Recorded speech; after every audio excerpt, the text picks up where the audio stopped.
दोस्तों कैसे हैं आप सब। ये देखिए, मैं तो वीडियो बनाया नहीं, अभी याद आया तो बना रहा हूँ फिर वीडियो। और जो गंधक था,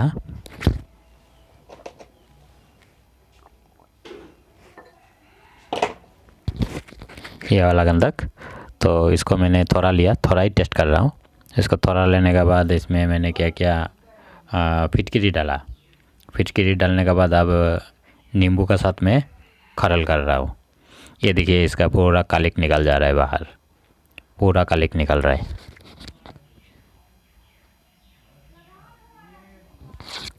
और देखिए पूरा काला काला निकल रहा है।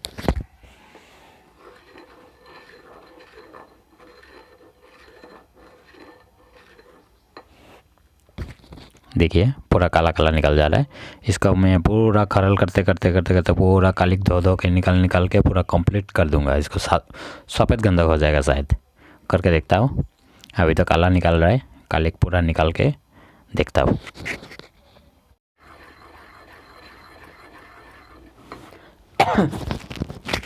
ये देखिए सफ़ेद हो रहा है, इसका कालिक निकल रहा है।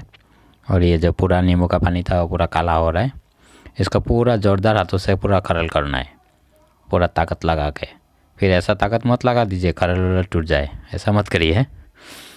थोड़ा मीडियम से आप खरल करिए। खरल करके इसका पूरा इसका कालिक निकाल देना है।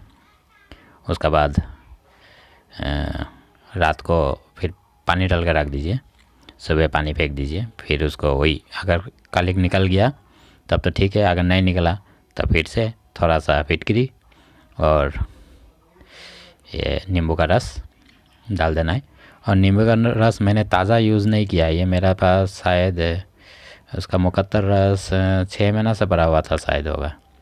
मैं तो बोतल निकाल के रख देता हूँ, 3-4 बोतल एक ही बार में निकाल के रख देता हूँ। वो नींबू का रस था। आप लोग करिए।